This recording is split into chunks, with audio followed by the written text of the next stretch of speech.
A gente vai começar aqui falando sobre a questão do UOL, que eles realizaram aí uma enquete com 43 jogadores na Série A do Campeonato Brasileiro para definir os melhores atletas em diversas categorias.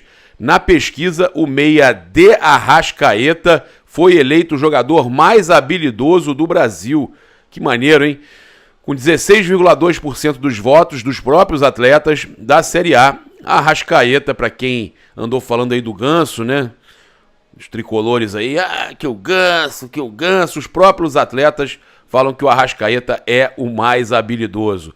Completando o top 3 estão Endrick, do Palmeiras, e Marcelo, lateral do Fluminense. O Ganso não apareceu nessa, não. Completando aí, então, o top 3 tem o Endrick, o garoto, né, que eu tava falando. Fantástico, levou o Palmeiras até o título, né, e o veterano Marcelo. Outros dois jogadores do Flamengo também figuraram no ranking. Os atacantes Everton Cebolinha e Pedro ficaram empatados na 12ª colocação com 2,4% dos votos. Nessa temporada o Arrascaeta foi eleito aí o jogador então mais habilidoso do país e participou de 54 jogos, marcando 11 gols e concedendo 13 assistências. É monstruoso, né? E com a contratação aí do Nicolás de la Cruz, o Flamengo alcançou a marca de 1 bilhão gasto com o elenco desde 2019. Olha que loucura. São, ao todo, 1,35 bilhão investidos com todo o elenco rubro-negro nas últimas 5 temporadas, incluindo contratações e investimento na categoria de base, tá? Olha só, vou dar alguns exemplos para vocês. Gerson, 92 milhões, Arrascaeta, 89,4 milhões, Pedro, 88,2 milhões, Gabigol, 78,6 milhões, De la Cruz, 78, 79 milhões, tem que ver como é que fechou a cotação, pode estar à frente até do Gabigol. Everton Cebolinha, 73 milhões, Gerson, 40 e... Tem a primeira compra do Gerson, né? Depois a segunda compra do Gerson.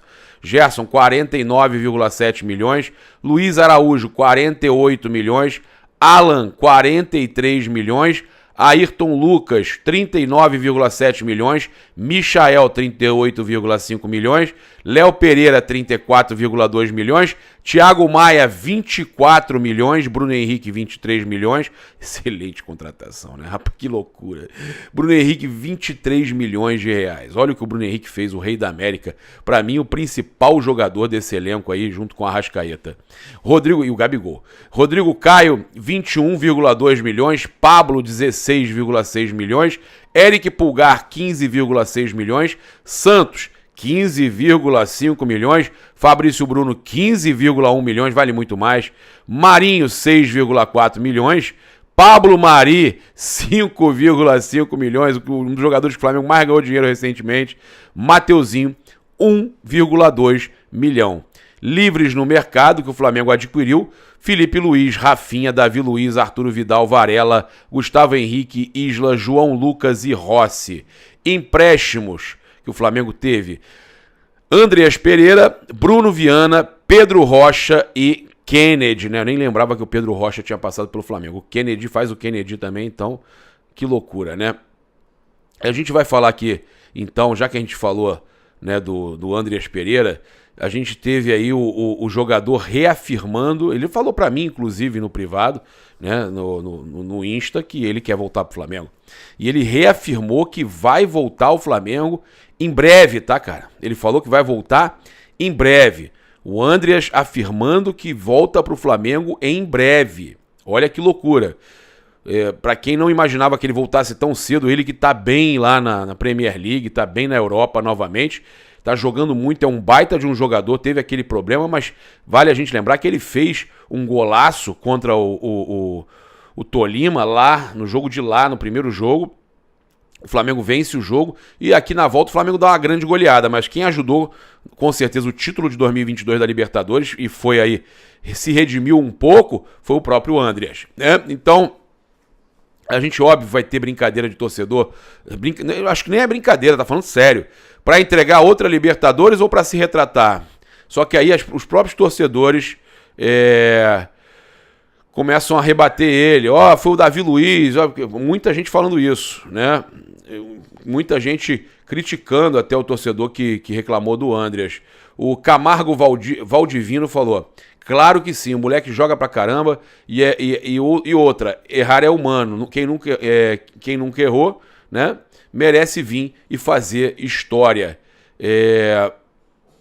O Wagner Batera Oficial, venha meu garoto. Outros aqui, tem vaga, joga muito, seja feliz aí mesmo, esqueça o Flamengo. Tá vendo? A galera dividida, tá? Olha aqui, ó, o Wallace Costa, que vem esse aí, é flamenguista na veia e joga muito. O Aloysio Alves, reforço para o Palmeiras. Vocês veem que a cada comentário é bem dividido, tá? Cada comentário que tem positivo tem um negativo. Ainda existe, né, um certo...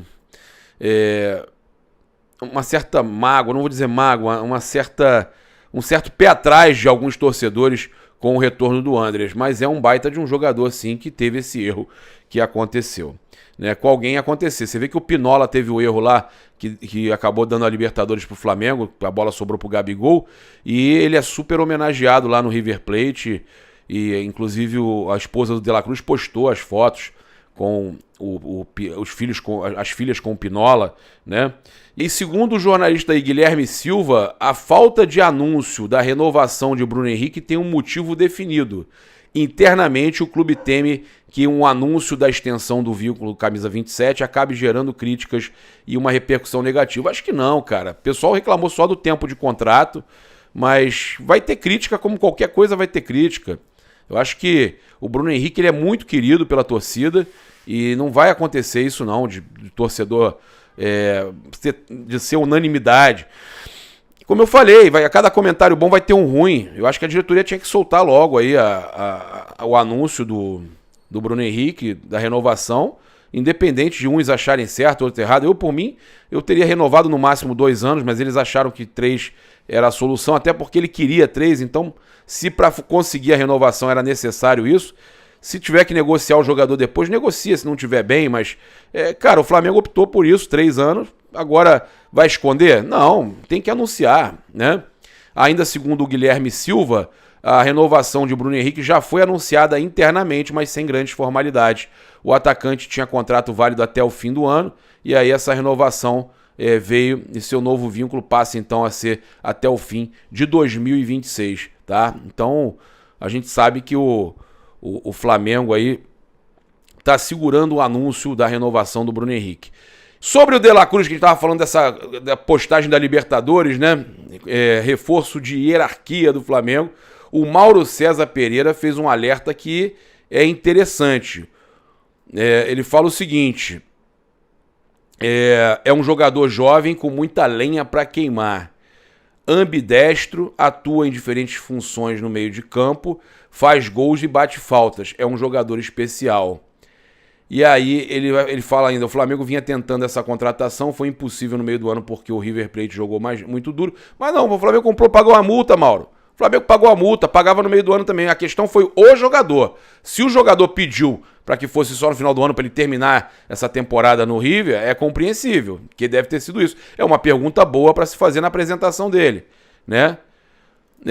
Paga a multa mostrando sua força no mercado sul-americano e com o De La Cruz o Flamengo deve dar um salto de qualidade. Jogadores como Gerson e Everton Ribeiro, se permaneceu, no caso o Everton, mas permanecendo, os dois vão ter que lutar bastante para conseguir um lugarzinho nesse time. Ou ele vai jogar, né, como eu falei, com Pulgar, De La Cruz, Gerson e Arrascaeta, né? Mas é possível que Gerson e Everton Ribeiro peguem banquinho sim. Isso aí é uma possibilidade, né? Então, o que o Mauro falou com relação aí também à questão do Gabigol, para a gente finalizar, o Mauro César falou que o Flamengo e o Gabigol vivem um silencioso conflito, né? Silencioso conflito em meio à questão de renovação, que não se fala muito, né, da questão do que realmente está acontecendo, né? Por que o Flamengo tá demorando a renovar, ninguém no Flamengo fala nada, né? Tudo isso tá gerando aí uma situação de, cara, quase uma guerra fria, né, nos bastidores, e sabe-se que tem alguns motivos, né? Por exemplo, aí o Mauro, eu não vou pegar aqui da matéria dele, mas vou pegar do que eu sei, que, por exemplo, há uma discordância entre os departamentos, né? O financeiro, o futebol, há quem concorde com a renovação do Gabriel e há quem discorde, né? Então, pares ali, pessoas próximas ali ao presidente Rodolfo Landim são contra a renovação do Gabriel nos moldes que tá sendo oferecida, né? E aí isso acaba atrapalhando. Ainda teve essa história agora da denúncia, né, pela questão do antidoping. Tudo isso pesa contra a renovação e a tendência é que o Flamengo vai empurrando essa renovação aí para frente, vai utilizando um ano que tem com ele ainda em 2024 e quando resolver a questão de renovação, se ele aceitar, eles vão estar dando sequência. Mas nesse momento, tá, com tudo que está acontecendo, é complicado, né?